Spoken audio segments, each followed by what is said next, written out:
The cheapest German crossover on the market just got a little sweeter. What's up, folks? I'm Dave Undercoffler, editor-in-chief of Autolist.com, a sister company to CarGurus. This is the 2025 Volkswagen Taos, a subcompact crossover that's been refreshed for the model year. It now sports a new look on the outside, new tech on the inside, but the best part is it's still affordable, starting at about $27,000, including destination. So does this pint-sized Volkswagen have what it takes to go up against stiff competition from Honda, Subaru, Hyundai, and Chevy? Let's go spend some time with it and find out. But before we do, be sure to like and subscribe to this channel so you get alerts on all of our future updates. Okay, let's start by taking a look at the exterior changes Volkswagen made to the Taos for 2025. But before we do, a quick word on trims. There are three basic trims available. There's the S, that's the one I mentioned that starts at about $27,000. Then there's the SE. We're testing a version of the SE called the SE Black. As you see it here, this is about $32,000. And then at the top of the range is the SEL.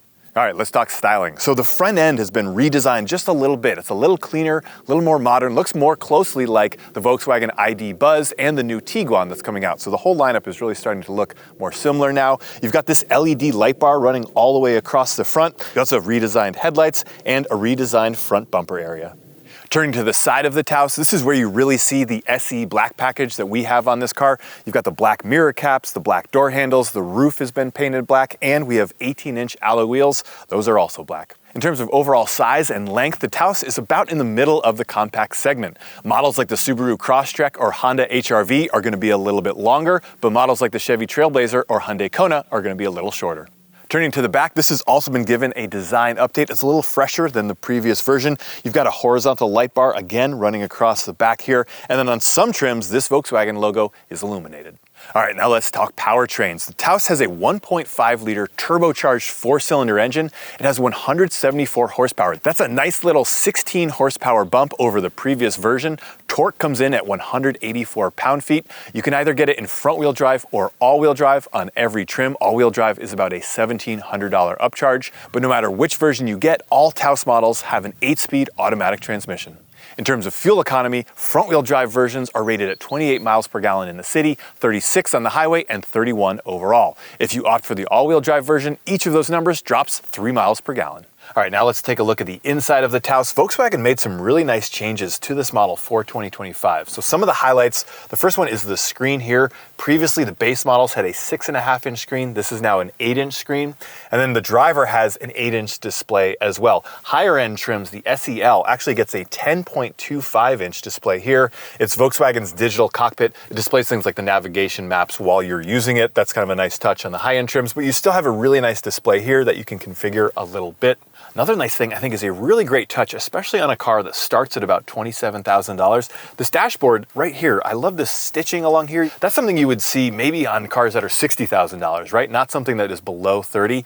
So that's a really nice, unexpected kind of upscale touch that Volkswagen integrated into the 2025 Taos. Another thing I want to point out, if you've seen our videos before, you know I'm not the biggest fan of touchscreen or touch-sensitive panels, but you do have that here on the Taos, and it's actually pretty good.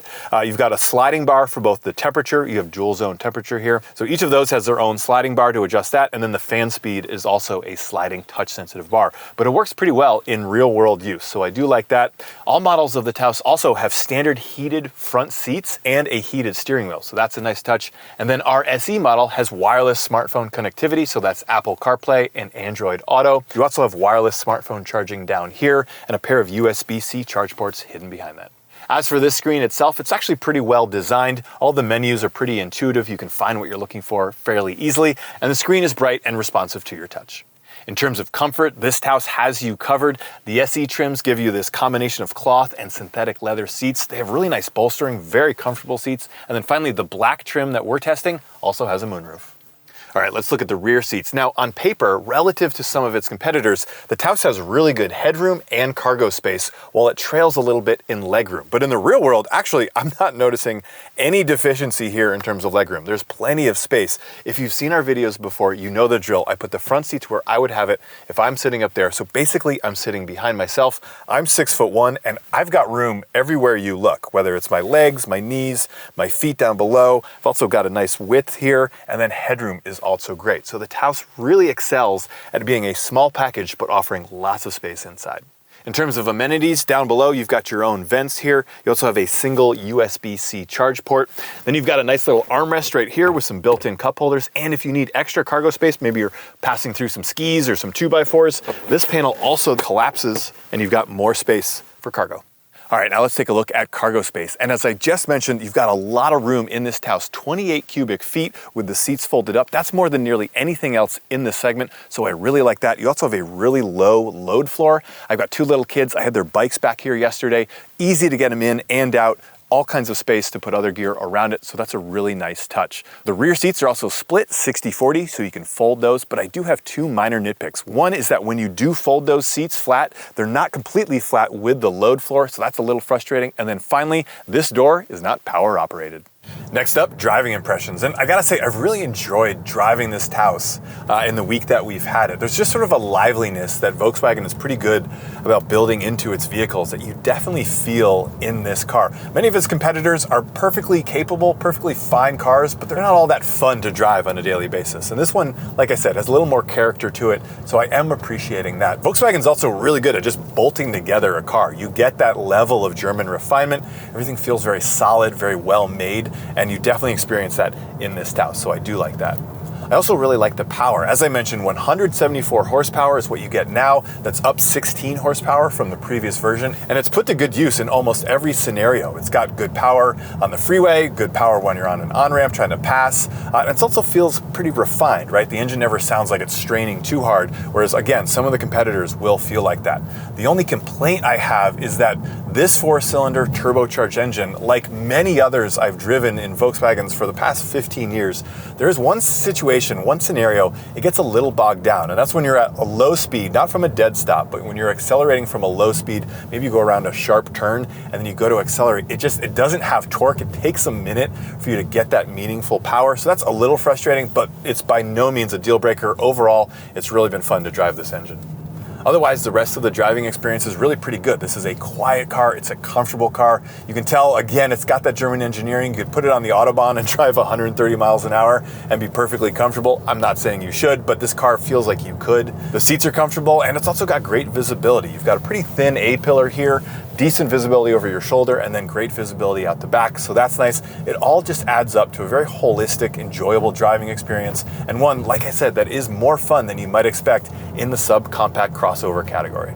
Some of this car's competitors will have certain drive modes you can put it in, sport or eco or off-road. There's no drive modes in this Taos, but you can put the transmission in sport mode very easily. You just pull back, it goes from drive into sport. That kind of livens up the driving experience, makes the shift points a little more aggressive.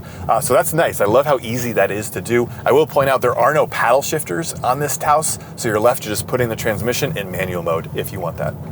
All right, folks, there you have it, our review of the 2025 Volkswagen Taos. Pros, well, we love the amount of space on the inside despite having a small footprint on the outside. It's also got a healthy amount of horsepower and a refined driving experience and build quality. Cons, well, we do wish the screen on the infotainment system was a little bit bigger, and we also wish the rear hatch was power operated. And finally, the engine can get a little bogged down in certain driving scenarios. But overall, this is a great subcompact crossover that brings a nice dash of practicality and German refinement to the sub $30,000 price point. So for reviews or listings of this Taos or anything else you're shopping for, new or used, be sure to check out CarGurus.com. And CarGurus now has a podcast called The Driveway featuring yours truly. Check that out wherever you get your favorite podcasts. And before you go, be sure to like and subscribe to this channel so you get alerts on all of our future updates. We'll see you out there.